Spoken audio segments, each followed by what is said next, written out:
Kita ke informasi mancanegara, saudara. Saling serang antara pasukan Israel dengan militan Hizbullah semakin memanas. Ya, kedua pihak saling serang dengan meluncurkan ratusan roket ke wilayah lawan. Rekaman kamera mobil menunjukkan sebuah roket yang diluncurkan oleh Hizbullah dari Lebanon meledak di kota Kiryat Bialik, Israel Utara pada hari Minggu. Serangan itu terjadi di tengah meningkatnya ketegangan di sepanjang perbatasan Israel-Lebanon. Dalam serangan terbaru, Hezbollah telah meluncurkan lebih dari 100 roket ke wilayah utara Israel dengan beberapa diantaranya jatuh dekat kota Haifa. Tim penyelamat Israel mencatat 4 orang terluka akibat pecahan roket. Serangan roket yang berlangsung semalaman hingga hari Minggu tersebut memicu sirene peringatan udara, membuat ribuan warga berlarian menuju tempat perlindungan. Serangkaian serangan udara Israel menghantam kota Habuj di Lebanon Selatan pada hari Senin.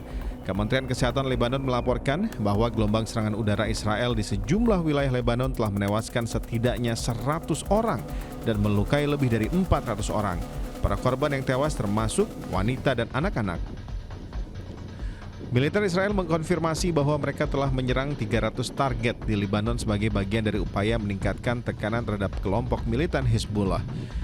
Ledakan dan kolom asap terlihat di Lebanon Selatan dari dataran tinggi Golan saat militer Israel melakukan serangan besar-besaran terhadap kelompok militan Hizbullah. Pada hari Senin, militer Israel memperingatkan penduduk di Lebanon Selatan untuk segera mengevakuasi rumah dan bangunan lain yang dituduh menyimpan senjata Hizbullah. Meskipun peringatan telah disampaikan, tidak terlihat tanda-tanda evakuasi segera dari desa-desa di selatan Lebanon. Sebelumnya pada hari Jumat lalu, serangan udara Israel menewaskan 52 orang di lingkungan padat penduduk di pinggiran selatan Beirut. Serangan udara tersebut menghancurkan sebuah gedung 8 lantai, mengakibatkan tewasnya seorang komandan militer senior Hezbollah, lebih dari selusin pejuang, serta puluhan warga sipil, termasuk wanita dan anak-anak. Tak hanya Lebanon, serangan Israel juga masih menyasar jalur Gaza. Pejabat medis Palestina melaporkan bahwa serangan udara Israel di jalur Gaza pada hari Senin telah menewaskan 8 orang warga Palestina, termasuk 5 anak-anak. Seorang ibu bersama 4 anaknya yang berusia antara 4 hingga 8 tahun tewas ketika serangan menghantam sebuah rumah di dekat rumah sakit Syuhada Al-Aqsa di Deir al-Balah. Di lokasi lain, sebuah serangan menewaskan seorang gadis bersama orang tuanya di sebuah sekolah yang dijadikan tempat perlindungan bagi pengungsi di Gaza Tengah. 2 saudara gadis tersebut juga mengalami luka-luka.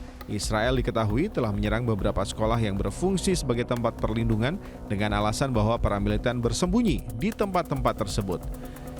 Saat ketegangan antara Hizbullah dan militer Israel meningkat di Lebanon Selatan dan Israel Utara, warga Palestina di jalur Gaza kini merasa khawatir bahwa perang di Gaza dan krisis kemanusiaan akan dilupakan. Semua berita dan media kini fokus pada Lebanon. Gaza telah dilupakan, ujar Nezar Zakot, seorang pengungsi yang tinggal di tenda di Kamuasi kepada Associated Press. Kondisi para pengungsi saat ini juga semakin memburuk.